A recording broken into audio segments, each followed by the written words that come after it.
nos da los mecanismos justamente de ensanchamiento de línea y tienen justamente una intensidad que está relacionada con la probabilidad de transición, que a su vez depende de las reglas de selección.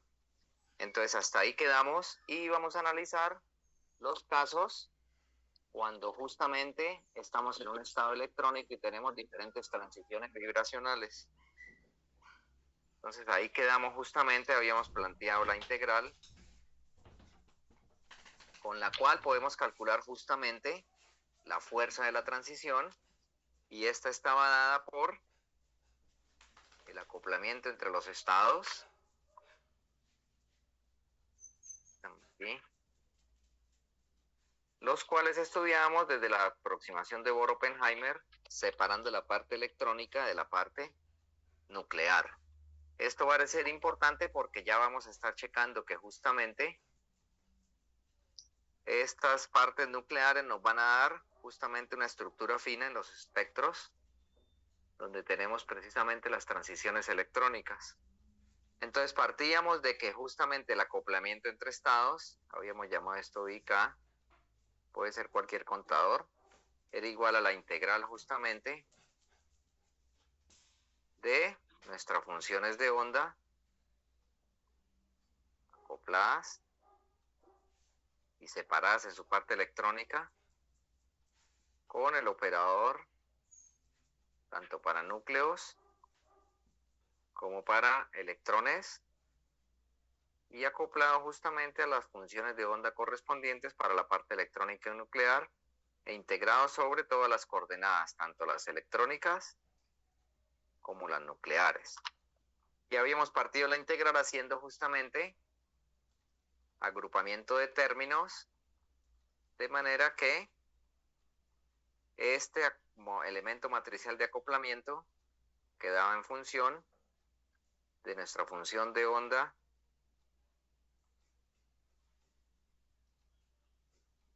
para la parte nuclear, que es un factor del acoplamiento de la parte electrónica por la aproximación dipolar en todas las coordenadas electrónicas, y con factor justamente también la parte nuclear y con factor integrante de las coordenadas nucleares, justamente donde estemos analizando pues nuestro sistema. Y la segunda parte de la integral, con el que separábamos nuestro análisis, tenía que ver justamente con esta aproximación para los núcleos, que eran el factor para justamente cambiar el valor del acoplamiento entre las funciones de onda electrónicas. Y todo multiplicado justamente por la función nuclear y en todas las coordenadas nucleares. Y esto es lo que vamos a resolver justamente como dos casos típicos. Vamos a ver justamente en esta clase estos dos casos. Vamos entonces a trabajar con el caso 1, que es el que habíamos quedado precisamente en clase, donde estamos justamente en el mismo estado electrónico. Y entonces en el mismo estado electrónico podemos hacer ciertas aproximaciones. Entonces tenemos niveles iésimos y kdécimos, pertenecen al mismo estado electrónico. Ese es el caso 1.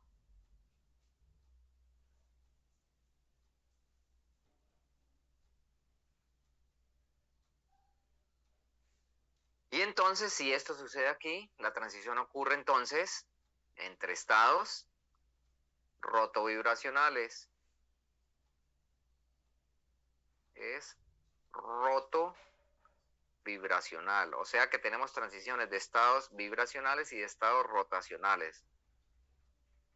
Rotovibracional o vibrorotacional, lo encuentran en algunos textos.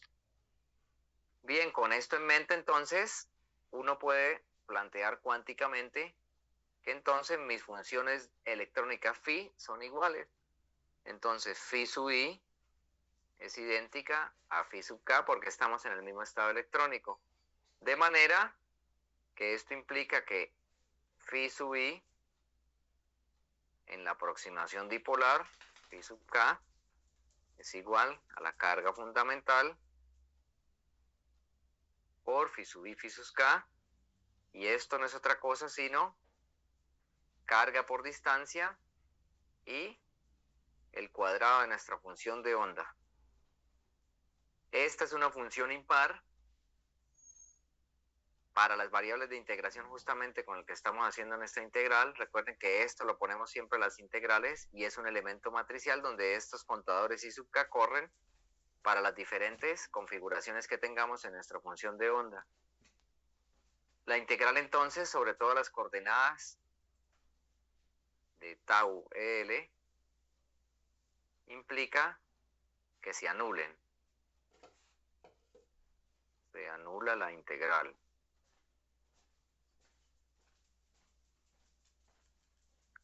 Esta es nuestra primera consideración. Nuestra segunda consideración, en este caso 1, es que si phi sub i es ortonormal, es un conjunto ortonormal de funciones de prueba, entonces tenemos que justamente la integral complejo conjugado de phi sub k de tau electrónica justamente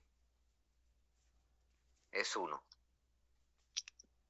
Y si uno ve eso, por ejemplo, en este término, entonces solamente me queda aquí la parte del acoplamiento nuclear. ¿Vale? Y esto me queda justamente como una parte de densidad electrónica. Estos dos literales entonces me llevan a una tercera consideración, donde el momento dipolar para la transición rotovibracional entonces queda definido simplemente por el acoplamiento entre las funciones de onda nucleares, con el operador para las funciones de onda nucleares correspondientes. Y este elemento matricial para la transición entonces ocurre físicamente dentro del mismo estado electrónico. Bien, el caso 2, que lo veremos a detalle, implica que estas funciones sean diferentes, estas y estas. No puedo tener ni esto ni esto. Y por lo tanto, en el caso, justamente, como son funciones diferentes, tenemos justamente que para todo i diferente de k, se anula justamente nuestra función. Pero eso lo veremos a detalle justamente en ese caso. Bien. Entonces, estos dos casos nos llevan justamente a plantear y analizar los diferentes estados electrónicos y cómo estos los podemos analizar en un espectro.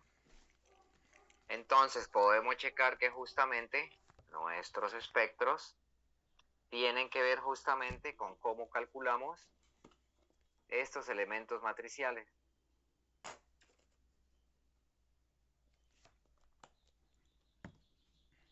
Entonces tenemos que recordar que justamente en los espectros nosotros generalmente vemos la función de onda,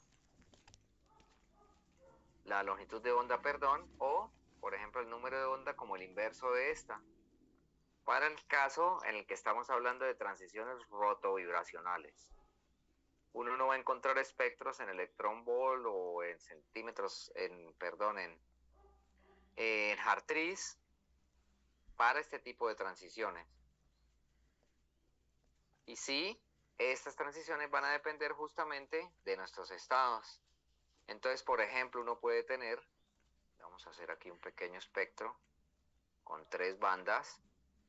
Uno puede tener una primera banda con energía de 1, una pequeña banda con energía de 2 y una banda un poco más intensa con energía de 3. Recuerden que la energía está en el eje justamente de los números de onda y que aquí tenemos la probabilidad de transición o la amplitud de la señal.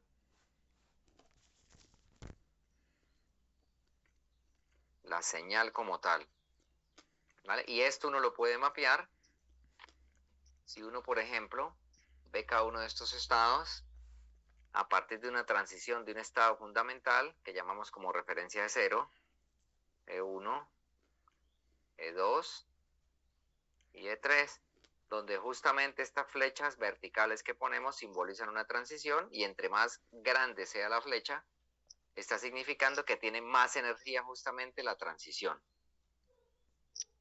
Entonces justamente todas estas líneas uno las puede mapear y uno puede empezar el análisis justamente desde la aproximación dipolar en el mismo estado electrónico, sabiendo que justamente todas estas energías están en la región del infrarrojo, del IR, y son susceptibles de verse, por ejemplo, por espectroscopía de microondas, por espectroscopía infrarroja, por espectroscopía Raman. Y justamente uno puede hacer que el momento dipolar para la transición que acopla los dos estados sea igual a la carga fundamental multiplicada por la integral de la función, y para una molécula diatómica tenemos simplemente nuestras distancias mapeadas con estos vectores para la carga nuclear 1 y la carga nuclear 2, con los vectores de posición 1 y 2 multiplicados por nuestras funciones de onda de prueba integrados por todas las coordenadas nucleares. Si tenemos moléculas homonucleares, este cambio en distancia es 0. Por lo tanto, para moléculas homonucleares esperamos que las transiciones sean inactivas en infrarrojo. O homonucleares, no hay cambio en el momento dipolar, entonces D y K es nulo. Son transiciones no permitidas, se interpreta físicamente como transiciones no permitidas por la aproximación dipolar para transiciones rotovibracionales.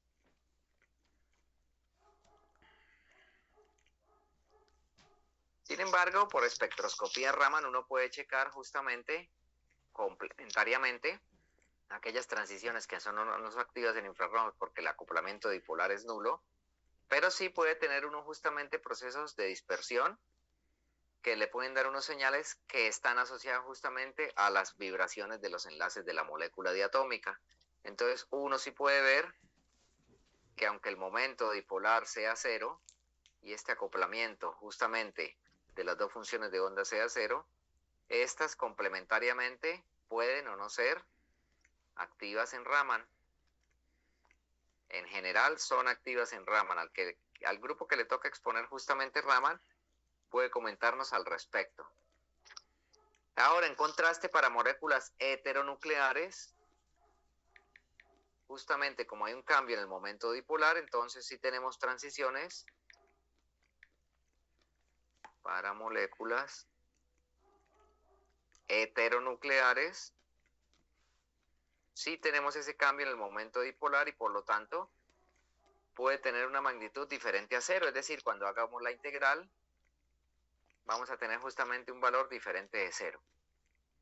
Bien, es conveniente para analizar estas transiciones, primero, que nuestro dipolo nuclear, con su aproximación dipolar necesaria, justamente lo definimos como las posiciones multiplicadas por las cargas de cada uno de los núcleos. Y entonces conviene tener una idea, pensando siempre que el eje internuclear de nuestra molécula es el eje Z, y con eso poder tener nuestro sistema de referencia X, Y, Z, donde este es Z, esto es Y, y esto es X, ¿vale?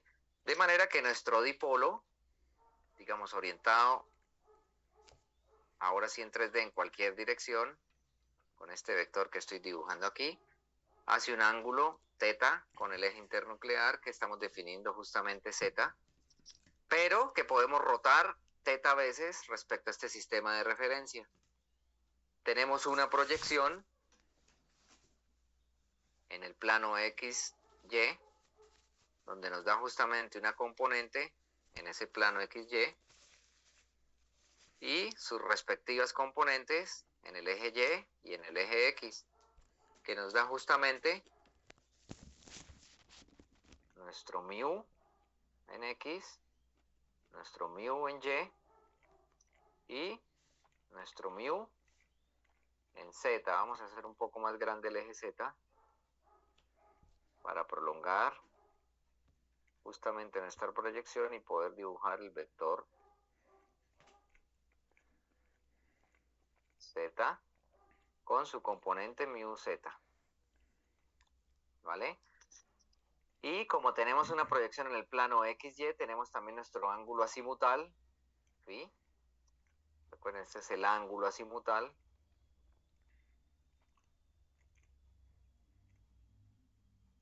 Y este sería nuestro ángulo polar.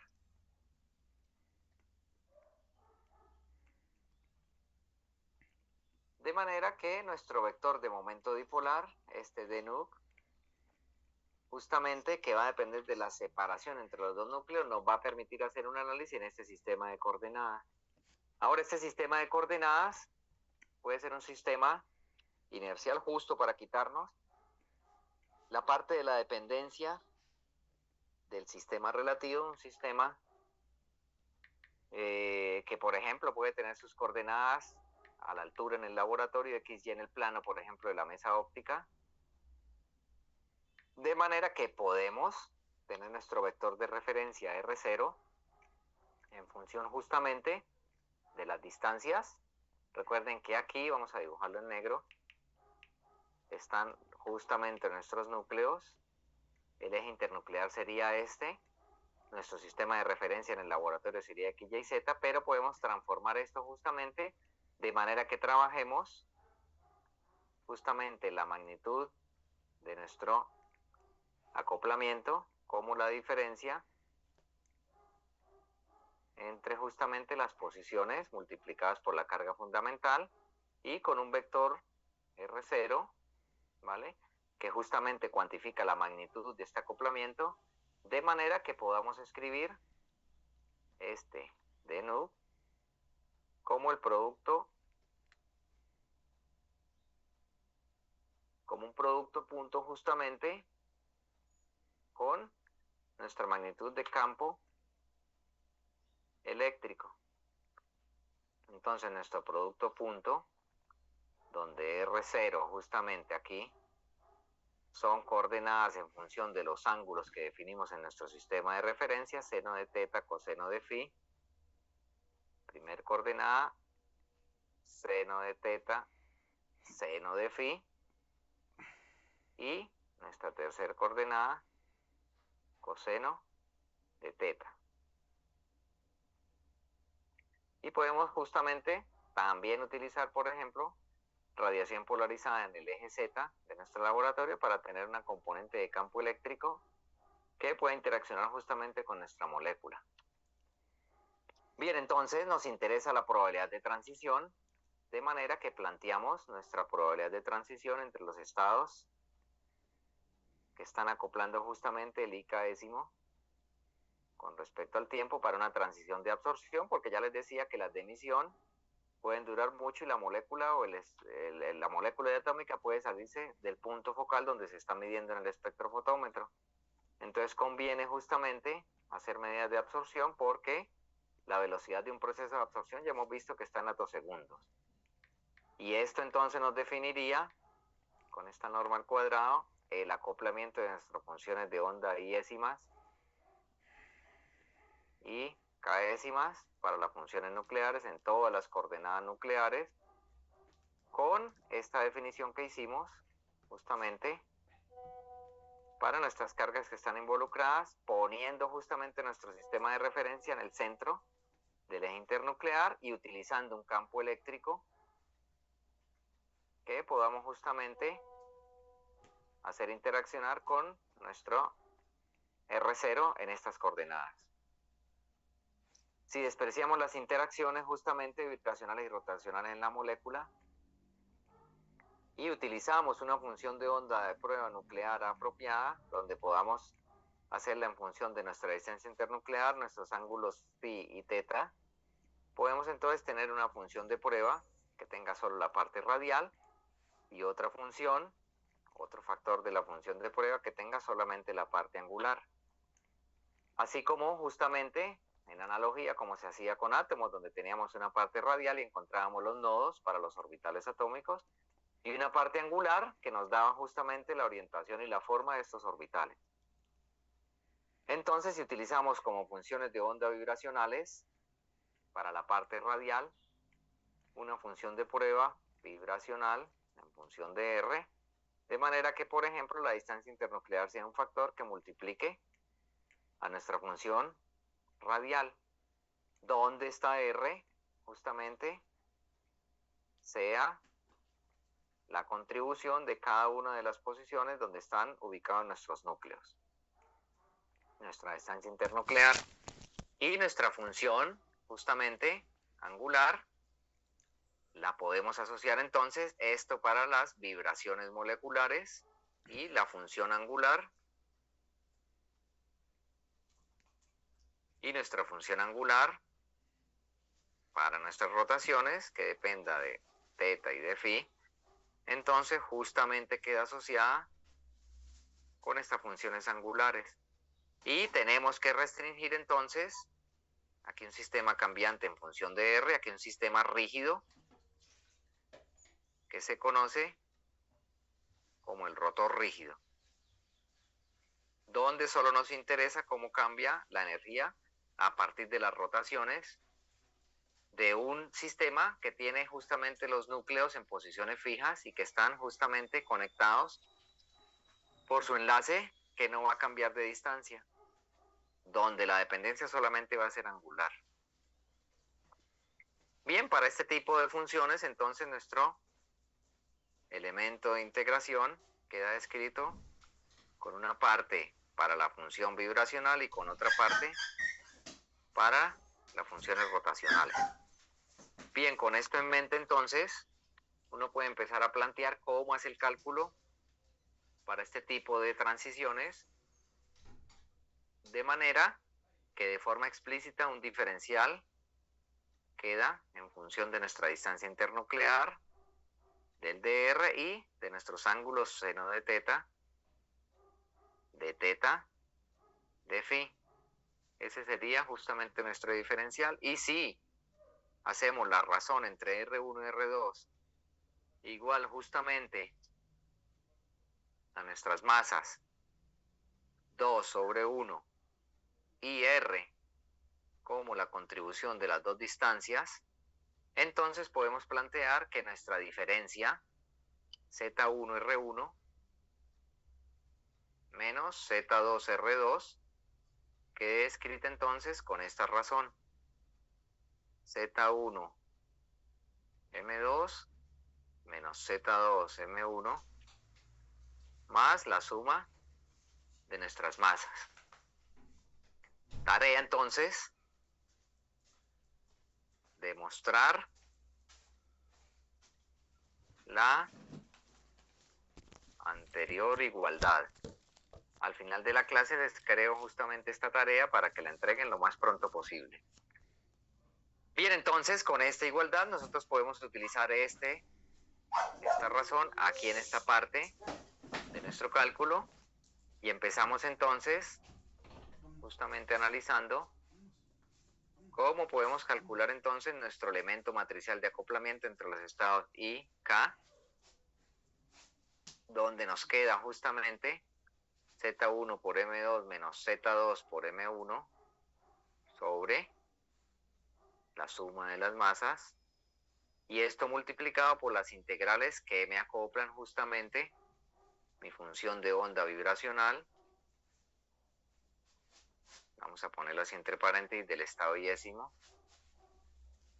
con nuestro operador dependiente de R acoplado a nuestra función de onda vibracional del estado k'ésimo por nuestro dr, y esta integral multiplicada por este otro factor, que es la integral de la parte rotacional de phi rotacional del estado yésimo por phi rotacional del estado k'ésimo por R0 seno de teta, diferencial de teta, diferencial de phi.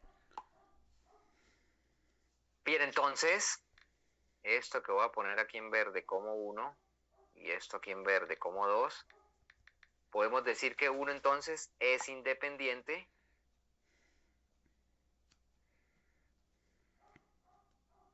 de la orientación molecular.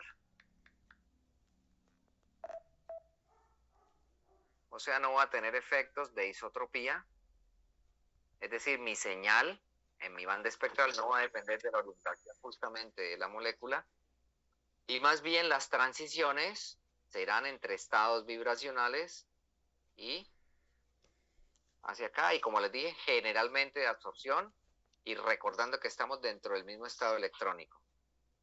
Y la integral 2, por otro lado, describe la dirección del elemento matricial de acoplamiento D y K y nos da la fuerza de la transición rotacional. O sea, nos da el cálculo de la probabilidad de transición, la fuerza de la transición rotacional. Porque recuerden que tiene una dependencia angular en las funciones que definimos arriba. Ahora esta contribución de la parte nuclear nos arroja justamente, si lo hacemos por ejemplo en una expansión de serie de Taylor, de nuclear en función de R, nos da una contribución en la distancia más probable que tiene la molécula, que es la distancia de equilibrio, más contribuciones dependientes del cambio de esa distancia de equilibrio, del D nuclear, evaluado justamente en el R de equilibrio, más diferencias entre términos que van a depender de la distancia de equilibrio, más otros términos que en general contribuyen poco a la magnitud.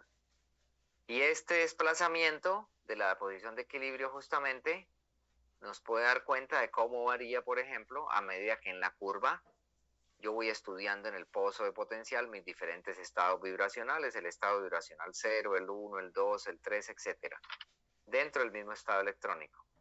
Bien, ahora si nosotros justamente, esto de aquí vamos para no volverlo a escribir, voy a definirlo como C. Esto lo voy a llamar la constante C, así con dos palitos. Esto para poder reescribir nuestras ecuaciones de momento dipolar, sin un problema de poder reescribir eso. Entonces vamos a tener nuestro elemento matricial de acoplamiento entre nuestros estados dependientes de esa constante C, ¿vale? De manera que vamos a tener nuestra contribución, como acabamos de definir, para el R de equilibrio, multiplicado por nuestras funciones de onda vibracionales del estado yésimo, acoplado a nuestra función de onda vibracional del estado késimo, multiplicado por el DR, ese sería nuestro primer término, y un segundo término que cuantifica cómo es el cambio dependiente de la distancia, justamente, que habíamos dicho valor en la distancia de equilibrio, multiplicado justamente por la integral de la parte vibracional de nuestro estado yésimo, el cambio justamente de la separación de la distancia de equilibrio, nuestra función de onda vibracional, en DR. Y esto que tenemos aquí también lo podemos cuantificar con el delta de Kronecker y K, justamente, y nos da una idea del momento dipolar permanente. Este primer término entonces nos da una idea del momento dipolar permanente de la molécula.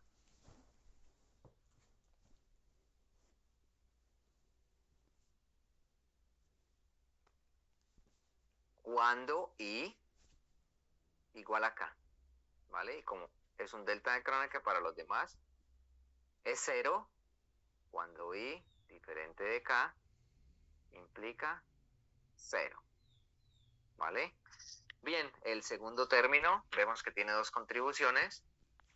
La parte, justamente, si separa aquí esta integral, y tengo justamente R acoplando mis dos funciones y tengo mi distancia de equilibrio, entonces puedo decir que justamente el acoplamiento entre la parte vibracional con respecto a R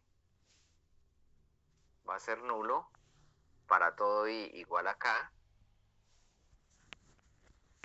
y para cuando I diferente de K, la integral respecto a RE, phi vibracional de RE por phi vibracional es nula, y para cuando M igual a K tenemos nuestra distancia de equilibrio RE, cuando M igual a K. Y nuestro resultado numérico precisamente será RE, el valor de nuestra distancia de equilibrio, en las unidades de coulombs por metro que necesitemos, porque nuestras dos funciones, justamente como están normalizadas, no nos aportan valor justamente. Y solamente nos sobrevive nuestro término para la absorción justamente cuando acoplamos y hacia acá.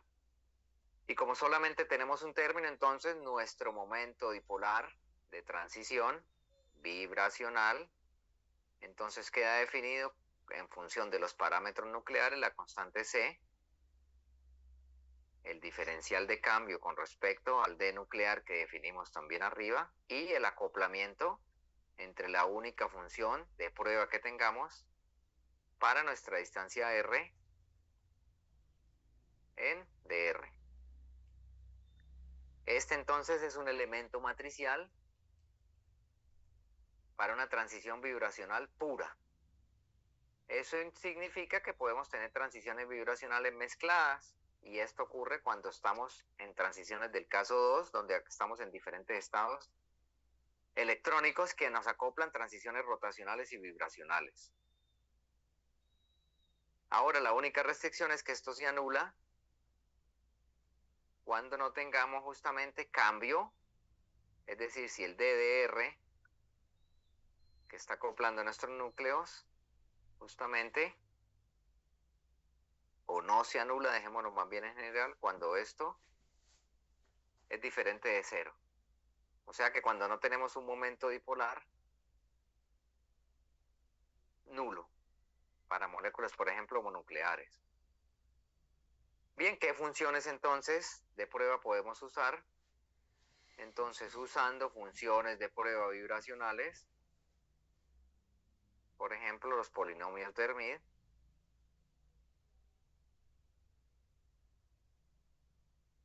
que dependen justamente de este parámetro zeta, ¿vale? Que salen del oscilador armónico, pueden ser una función de prueba multiplicada por una constante.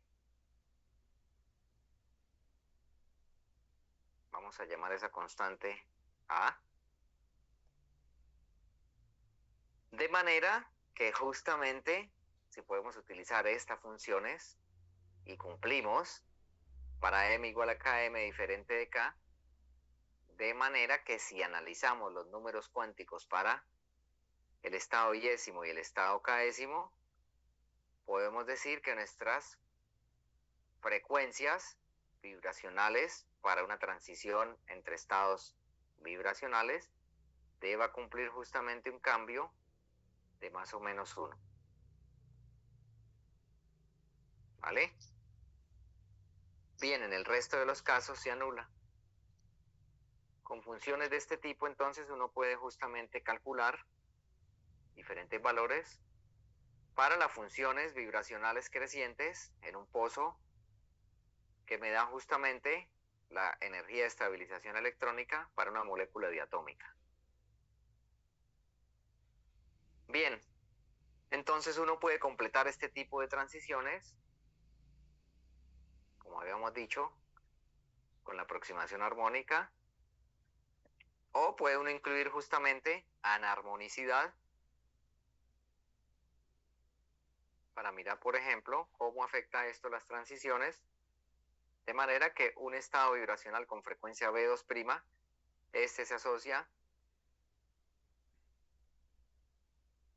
a las transiciones para los estados vibracionales,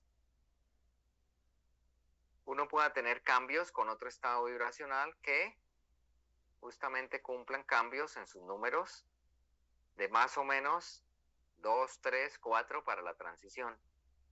Si bien estas magnitudes son importantes para cuando tenemos dos estados electrónicos diferentes, su probabilidad de transición es más pequeña que para la regla de selección, donde el delta del número cuántico es justamente 1. Bien, de manera que aquí tenemos, para reforzar este concepto, transiciones puras, ya lo habíamos dicho, pero que tenemos que etiquetar como transiciones fundamentales, es decir, no son combinaciones ni sobretonos, mientras que para transiciones de mayor orden, como estas, este delta nu mayor a 2 o mayor a 1 en general, vamos a dejarlo con el número entero mayor a 1, son denominadas como sobretonos. Bien. Ahora, si podemos utilizar también la descripción de funciones de onda de prueba adecuadas para la parte rotacional, para las transiciones rotacionales, entonces podemos tener justamente que las transiciones entre dos niveles rotacionales dentro de un mismo estado vibracional, para la integral que pusimos arriba como 1, junto con la expansión que hicimos en Taylor para d nu,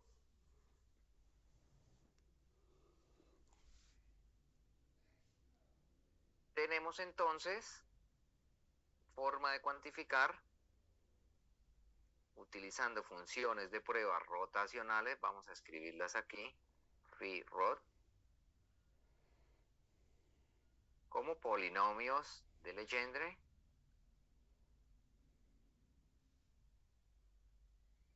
que tienen este tipo de forma funcional. Aquí está la parte de dependencia angular de θ y de phi. Y estos son nuestros polinomios de Legendre. Polinomios.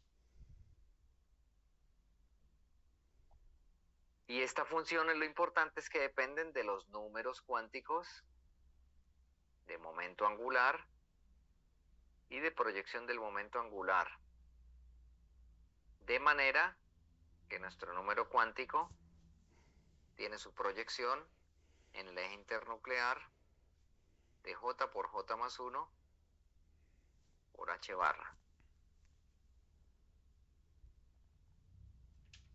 Y con su proyección mu H barra. Bien, entonces con esto en mente uno puede calcular la probabilidad de transición, que es lo que nuevamente nos interesa, pero para la rotación, donde nuestro D y K, pero para rotaciones, dependiendo de los dos estados rotacionales que están involucrados con su J y su mu, y su J' mu' en el eje internuclear Z, en el modelo del rotor rígido, van a depender justamente del d nu que definimos en función de R, quedándonos con el término en la expansión de Taylor, y esto multiplicado por la integral que acopla justamente nuestras funciones de onda descritas con los polinomios de Legendre, multiplicado justamente por nuestro factor R seno de θ, y esto multiplicado por de phi, pero si tenemos justamente nuestro factor y Euler elevado a la i, mu phi, que nos da la otra parte angular, voy a poner esto más abajo,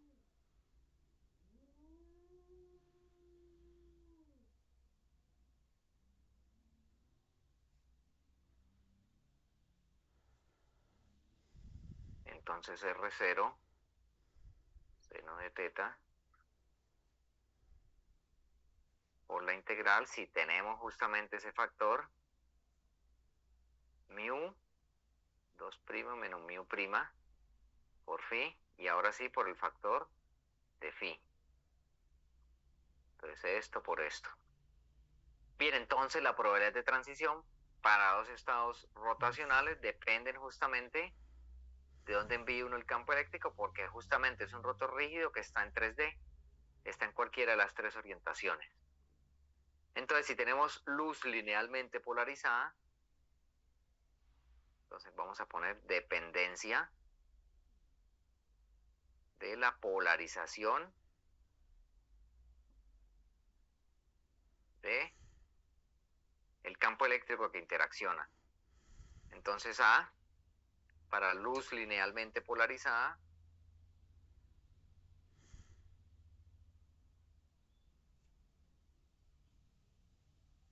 entonces tenemos que la transición de J a J' es igual a J más 1. Estamos dentro del mismo nivel vibracional, por ejemplo, el 0, el 1, el 2. Y el producto punto entre el campo eléctrico y nuestro vector de posición R0, ¿vale? Es la magnitud del campo por el coseno de teta. Y este teta es el ángulo entre el campo eléctrico y el eje internuclear, el eje molecular Z. Bien, con esto en mente podemos calcular nuestra probabilidad de transición de manera que el cambio en el acoplamiento entre los estados y k'ésimo en función del tiempo es 2pi por la magnitud del campo eléctrico sobre h barra cuadrado por d al cuadrado en la posición de equilibrio multiplicado por la integral de las funciones de onda que describe nuestro sistema pj2', pj', coseno de teta, seno de teta, multiplicado por la integral de Euler a la i, mu2' menos mu' por el ángulo phi por el diferencial del ángulo phi. Y recordemos que este nuclear es justamente el Z1 por R1 menos Z2 por R2. Y este entonces es el momento dipolar de nuestra configuración nuclear en la distancia de equilibrio. Esta integral no se anula cuando los dos mu son iguales, ¿vale? Y más bien da como resultado, si la evaluamos por ejemplo de 0 a 2pi, da como resultado 2pi. Bien, como reglas de selección para la absorción o para la emisión con este tipo de radiación polarizada, tenemos que el cambio en mu debe ser nulo. Bien, podemos también analizar cómo justamente para los polinomios de Legendre, por ejemplo, este coseno de teta de pj en función de mu nos da el número j más el valor absoluto de mu sobre 2j más 1 por pj menos 1, valor absoluto de mu, más j más 1 menos valor absoluto de mu sobre 2j más 1 por el polinomio j más 1 de mu. Bien, esto implica que tenemos una relación de recurrencia para poder calcular para diferentes estados que queramos hacer justamente el acoplamiento entre los mismos y calcular la fuerza de la transición. Y si unido a esta transición vibracional calculamos la parte rotacional y sub k rotacional, entonces esta nos da una dependencia de J2' más mu sobre 2J2' más 1 multiplicada por la integral de nuestros polinomios de J menos 1 de mu por el polinomio J décimo prima y 2' aquí por seno de teta más J2' más mu más 1 sobre 2J más 1 multiplicado por la integral que acopla justamente nuestros dos polinomios más PJ' por seno de teta por de teta. Esto a la izquierda.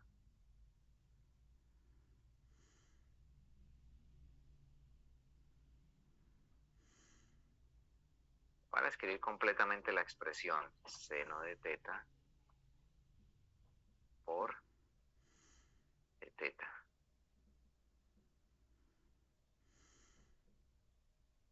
Bien, si cuantificamos para absorción, entonces sabemos que nuestro estado J' debe ser igual al número J2' más 1. Bien.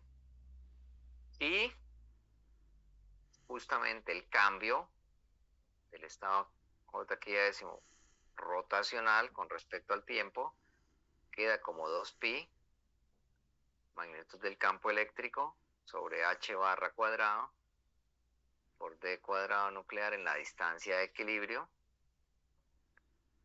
que multiplica a j más 1 al cuadrado menos mu cuadrado sobre 2j más 1 como factor que multiplica el factor 2j más 3. Bien.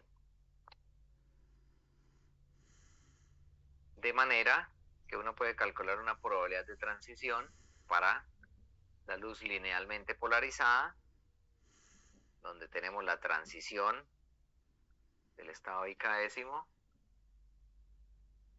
para luz linealmente polarizada, queda como pi por la magnitud del campo eléctrico al cuadrado sobre h barra cuadrado por d nuclear al cuadrado RE multiplicado por la doble suma de las contribuciones de la parte rotacional J2', mu2', J', mu'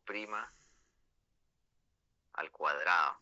Y esto, para una molécula que esté en X, Y, Z, puede uno justamente reducirlo con un factor que cuantifique la anisotropía multiplicando por 1/3 y el factor pi por la magnitud del campo eléctrico al cuadrado sobre h barra al cuadrado por d nuclear al cuadrado por J2' más 1. Bien, hay otros análisis para radiación polarizada circularmente o elípticamente, pero nos quedamos con luz polarizada porque tiene mejores aplicaciones, por ejemplo, en un experimento cuando se utiliza una radiación, por ejemplo, del tipo horizontal o vertical en un láser continuo pulsado. Bien, con esto en mente entonces podemos analizar ahora sí nuestras transiciones vibrorotacionales en un espectro roto-vibracionales, de manera que un espectro completo donde se muestren todas las líneas rotacionales, todas las líneas, incluyen justamente los acoplamientos cuando delta J, J' menos J2' es igual a 1 y cuando la diferencia de los acoplamientos me da menos 1. Este pueden pensarlo como más 1 o menos 1. Es decir, contribuye positivamente o contribuye negativamente. Y estas que contribuyen positivamente en la literatura se conocen como la rama P. Voy a poner esto aquí para que quepa lo que voy a escribir. Y las que contribuyen negativamente se conocen como la rama J. Delta J igual, delta J igual.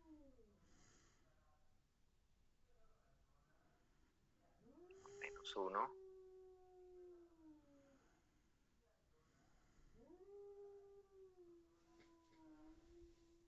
Esta entonces es la rama R. Y esta es la rama P en un espectro. Déjenme checar rápidamente aquí por internet si encuentro un espectro que tenga las ramas R y P rotovibracionales.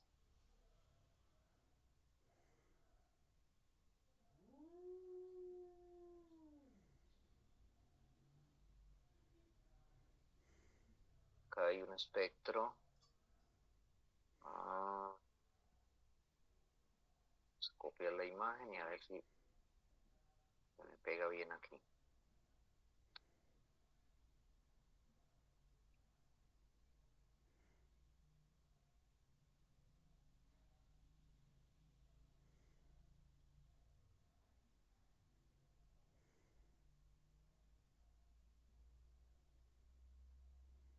Este se ve bien claro. ¿Vale? Entonces tienes aquí la intensidad. A lo mejor esto no es para una molécula diatómica, pero a ver si consigo otro para tener dos ejemplos.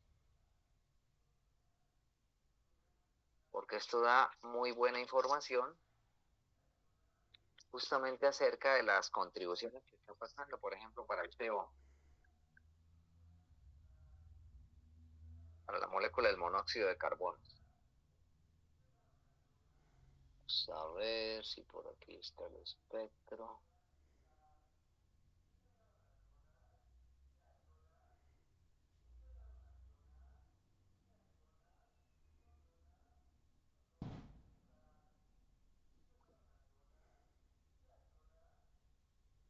Entonces aquí tiene uno la banda vibracional, aquí tiene uno toda la banda vibracional y cada uno de los picos que ustedes ven son transiciones rotacionales. Si tienes menores frecuencias, es porque tienes menos energía, estás justamente en la rama de menor energía, la rama P. Si tienes mayores frecuencias, por ejemplo, estas nos las presentan en Hertz, tienes mayor energía justamente, entonces la contribución es aditiva. Ahora, esto no se va hasta el infinito, hay un punto en el que la contribución se regresa, eso depende del tipo de molécula que se tenga. Esta, por ejemplo, también te permite ver aquí los isótopos, que a veces son importantes para analizar justamente la contribución que tiene uno en los respectivos espectros. Vamos a poner aquí otro espectro, que también nos muestra un ejemplo. Aquí tiene las etiquetas, por ejemplo, de las diferentes transiciones rotacionales. Aquí tiene el centro de banda y toda la banda vibracional justamente compete o contiene toda la estructura rotacional.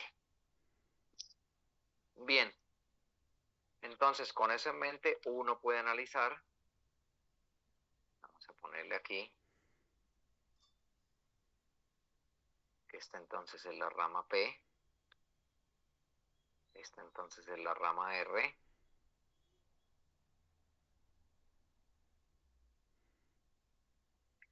y generalmente el centro de banda se asocia con una constante espectroscópica que se llama W.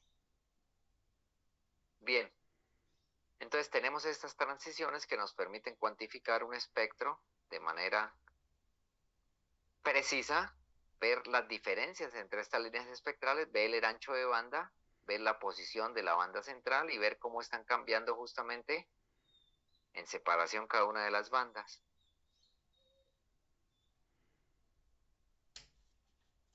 Y con esto uno se puede ayudar justamente para caracterizar. Bien, ahora cabe preguntarse si en realidad esta aproximación, por ejemplo, del rotor rígido es real para una transición vibracional que tenga justamente estructura fina rotacional. Y uno espera entonces que precisamente el cambio en la distancia internuclear, que físicamente existe, vamos a ponerlo aquí como un ahora, la distancia internuclear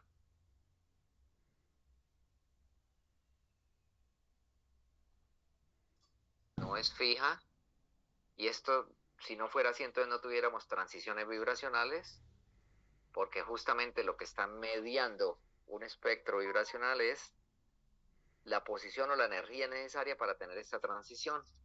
Entonces, como la distancia internuclear cambia, entonces las diferentes constantes cambian también. Entonces tenemos una lista de constantes justamente, ya veremos en las próximas clases esas constantes. Ahorita tenemos esa W, podemos tener también la constante B, y esta constante también justamente va a cambiar. Recuerden que esta constante B nos mide el espaciamiento entre las líneas, ¿vale? Esta constancia B va a cambiar dependiendo justamente de cómo sea el cambio de la distancia internuclear. Y por ejemplo, este cambio va a estar mediado justamente por la constante a la posición de equilibrio. Esta es la posición de equilibrio menos la constante alfa E multiplicada por el número que cuantifica el estado cuántico vibracional nu, y esto me va a dar la aparición de un corrimiento que vamos a llamar BE. Entonces esto implica que el espaciado energético, es decir, estas bandas que ustedes están viendo aquí, esta separación acá, el espaciado tiene que ver con esta distancia, con esta separación al centro de la banda, con esta separación, justamente me va a cambiar ligeramente dependiendo de qué tipo de moléculas se esté analizando. Y uno puede entonces justamente calcular cuáles son los números de onda donde aparecen las diferentes transiciones, es decir, por ejemplo, el número de onda donde aparecen todas estas transiciones, de manera que el número de onda depende de la banda central, esta posición que ven aquí, más esa constante, dependiendo del cambio internuclear, multiplicado por el J' que estemos analizando, multiplicado por este factor de J más 1 menos la contribución del otro nivel de J más 1. Se acostumbra, por ejemplo, a poner las primas o a quitarlas para cuantificar los diferentes niveles. De manera que la posición de la banda, esta justamente me permite entonces cuantificar para la rama R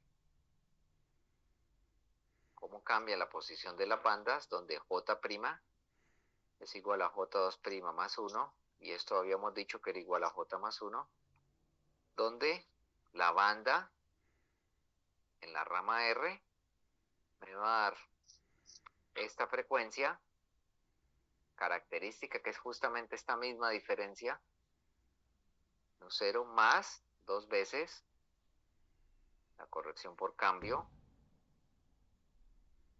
más 3 veces la corrección con cambio, pero con la diferencia del otro estado rotacional multiplicado por J más B, ¿no? Menos B 2' por J cuadrado. Para la rama P también podemos cuantificar J', J2' menos 1 igual a J menos 1. Y la posición de la banda en la rama P es igual a la separación característica, si no hubiera esta corrección, B' más, recuerden que esta contribución adiciona por J más este otro factor, B' menos BV2' por J cuadrado. Bien. Entonces uno puede utilizar esto precisamente para cuantificar, por ejemplo, algunas constantes espectroscópicas, pero eso lo veremos justamente en un ejemplo cuando veamos las otras constantes, al menos las enunciaremos en la otra clase, y cuando utilizaremos justamente en los pozos de potenciales las diferencias que podemos tener cuando tenemos los átomos unidos o los átomos cuando se ha roto el enlace químico. Bien, pasémonos entonces al caso 2. Vamos a poner aquí otras hojas. Hoy vamos a terminar los dos casos.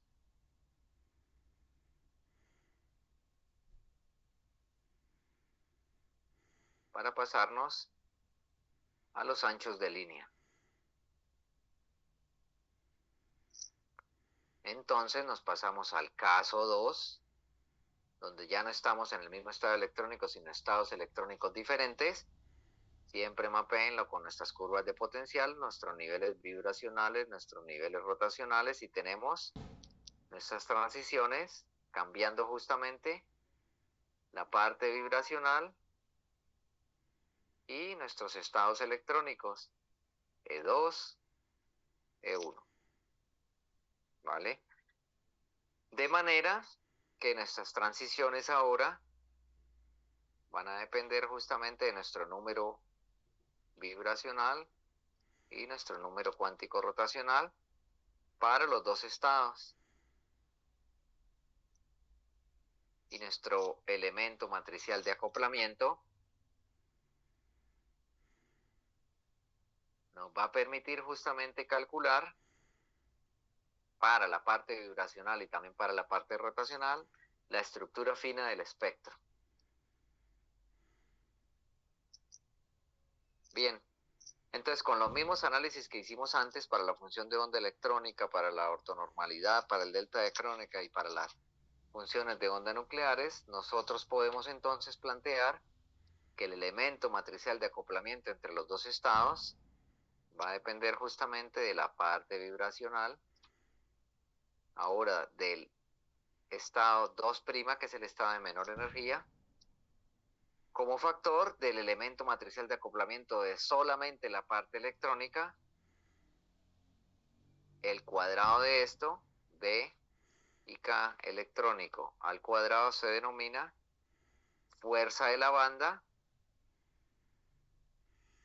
o sea que me da la intensidad de la banda. Y esto justamente acoplado a la función de onda vibracional, pero del otro estado electrónico, por dr, y esto multiplicado por la doble integral de nuestras funciones de onda angulares, que como ya vimos, nos permiten estudiar justamente la estructura fina rotacional, con el factor integrante seno de teta, de phi. Bien, entonces analizamos que precisamente la probabilidad de transición va a depender del acoplamiento de la parte vibracional.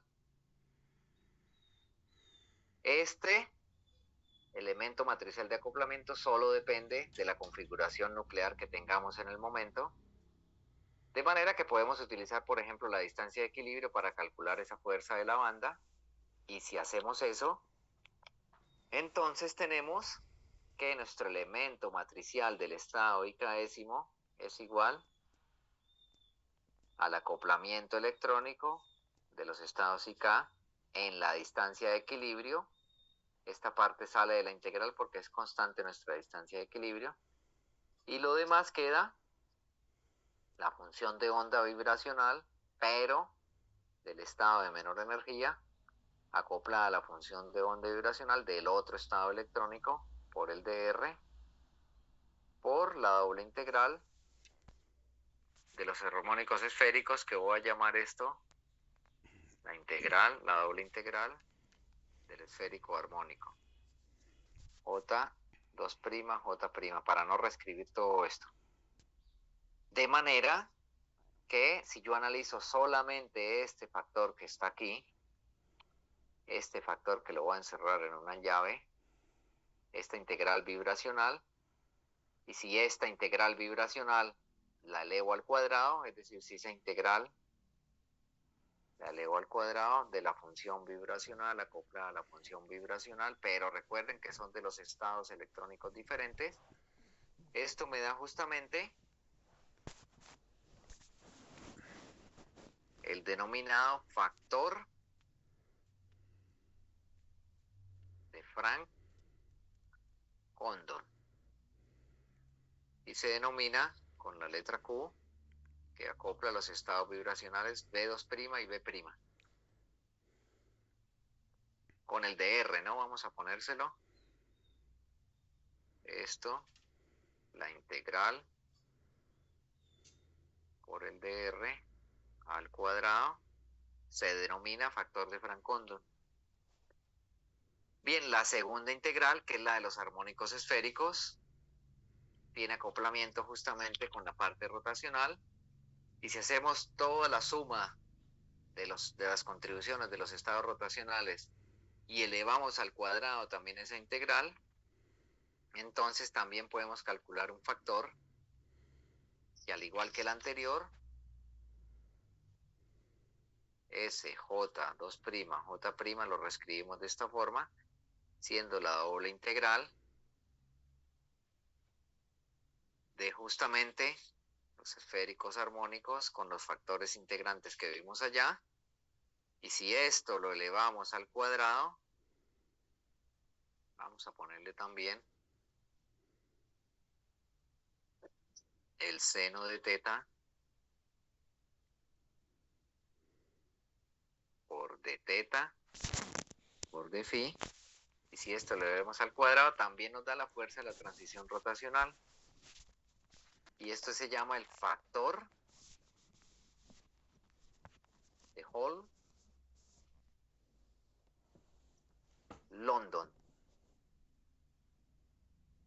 Entonces, factor de Franck-Condon vibracional, factor de Hall-London rotacional. De manera que la probabilidad de transición de nuestro estado D y K, es decir, el cambio en el acoplamiento entre los estados y k'ésimo con respecto a dt, lo puedo calcular como la parte del acoplamiento electrónico, factor de Franck-Condon, perdón, la integral de acoplamiento electrónico, el factor de Franck-Condon, Q2', B', y el factor de Hall-London, que acopla los estados rotacionales J2' y J'. Bien, entonces podemos ver cómo este cambio de acoplamiento por unidad de tiempo, ¿vale? Depende de estos factores. Y además, ustedes recuerden que, por ejemplo, para absorción uno puede cuantificar en función justamente del campo eléctrico, de manera que uno puede ver anisotropía si a esta parte que ven aquí se le asocia justamente el vector de campo eléctrico. Bien, ahora en general dijimos que esto lo podíamos sacar de la integral en la parte de arriba porque en la distancia de equilibrio esto es constante, pero lo más correcto es justamente hacer una expansión alrededor de R con la enésima potencia, de manera que la parte electrónica de acoplamiento entre los estados y k'ésimos se me convierte en una combinación lineal de unos factores que dependen de la posición de separación de los dos núcleos, donde A0 es justamente el elemento matricial de acoplamiento electrónico en la posición de equilibrio. El factor justamente de Hong-London y el factor de Frank-Condon me dan justamente la fuerza total de la banda. Y la aproximación para la potencia enésima, para mis vibraciones, yo la puedo calcular como la integral de mi función de onda vibracional con la enésima potencia, o operando sobre la función de onda vibracional del otro estado electrónico en la distancia que esté analizando, sobre nuestras funciones de onda vibracionales de ambos estados electrónicos. Y esta es la aproximación del centroide de orden enésimo. Bien, con esto uno puede justamente calcular acoplamientos vibracionales de manera que uno puede aproximar justamente el acoplamiento de las funciones de onda vibracionales dependiendo de la potencia enésima, como el acoplamiento de varios términos, donde nos quedamos con el término primero, generalmente la distancia de equilibrio, a la potencia enésima, y esto nos da una función de R para nuestros cálculos con las funciones de onda vibracionales, multiplicada justamente por el factor de Frank-Condon. Bien, uno entonces puede analizar cómo son justamente las probabilidades de transición, y uno puede ver que una transición de absorción o de emisión justamente combina la fuerza de la transición por el acoplamiento electrónico, el acoplamiento por el factor de Frank-Condon, que solamente incluye las funciones vibracionales, y el factor de Hong-London para las transiciones rotacionales.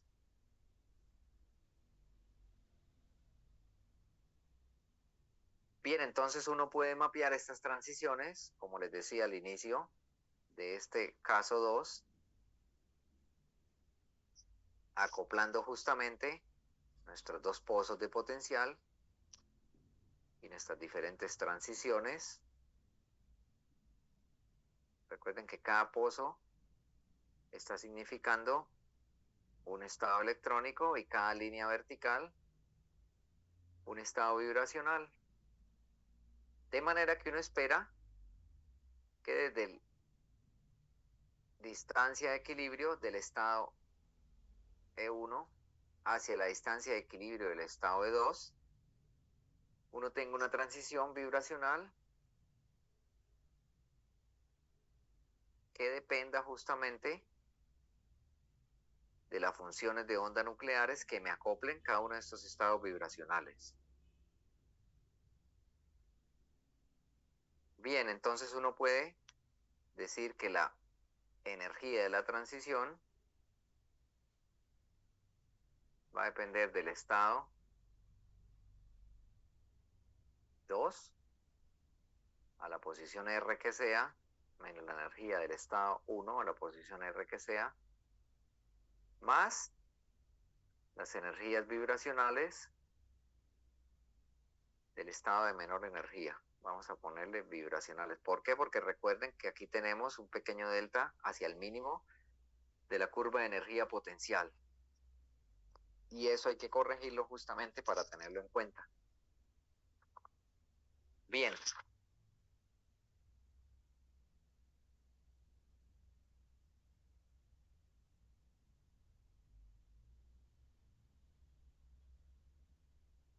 Ok. Entonces, en el caso general uno puede tener esta situación. Habrá casos particulares donde justamente las dos curvas de energía potencial estén separados, y esto uno lo puede mapear muy bien en un espectro, de manera que, por ejemplo, si uno tiene las dos curvas de energía potencial separadas, uno no espera que la transición del de menor energía del estado vibracional B2'0 al de menor energía del estado vibracional B' ocurra, sino que como hay un desplazamiento de este mínimo respecto a este mínimo, Es decir, las distancias de equilibrio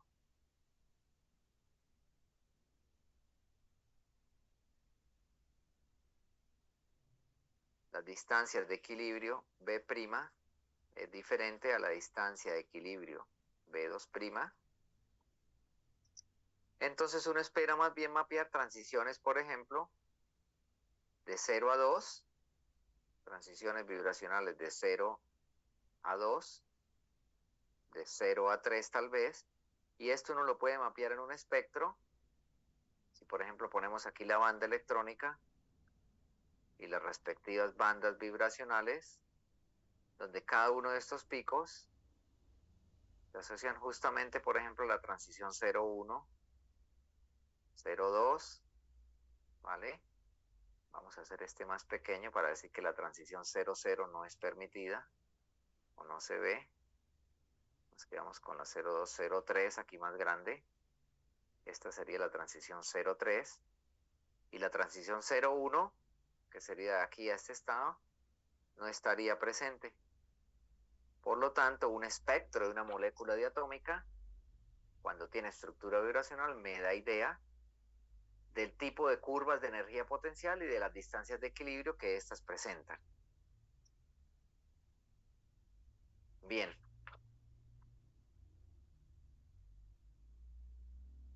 Ok. Entonces, con esto en mente, ¿vale? Uno puede entonces empezar a estudiar la posición de las bandas y la probabilidad de transición de las mismas, pero tiene que adicionar justamente las formas de línea. Y ese tema entonces lo veremos en la próxima clase. Vamos a dejar por el momento hasta aquí y nos vamos a acrecentar en otra clase a ver las formas de línea por ensanchamiento natural, Doppler y por colisiones.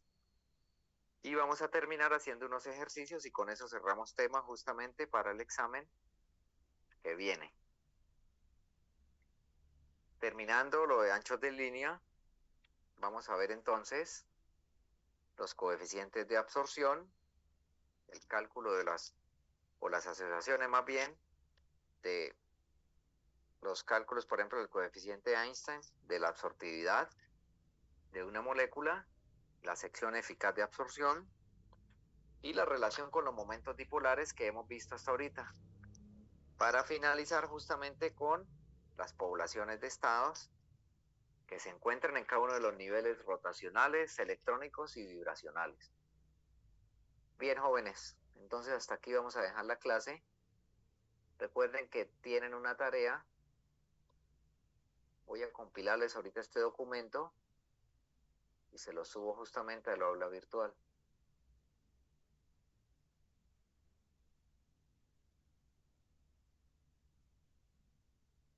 Bien, jóvenes. Nos vemos entonces en la clase del miércoles, que probablemente también sea virtual. Si no les aviso, si no, se las grabo. Y nos veríamos el viernes, es así, en clase presencial. Les aviso en todo caso. Bien, les voy a subir este material. Recuerden que también les voy a crear en el aula virtual la tarea justamente de demostrar la relación que les puse aquí en las dos razones, esta que denominé como C, pero que se las había puesto justamente aquí. Esto de aquí es lo que hay que demostrar, ¿vale?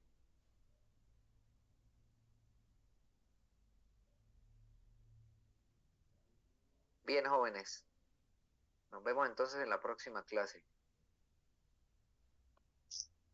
Gracias. Ok, jóvenes, a ustedes nos vemos entonces. Y por favor hagan la tarea. Vale, hasta luego.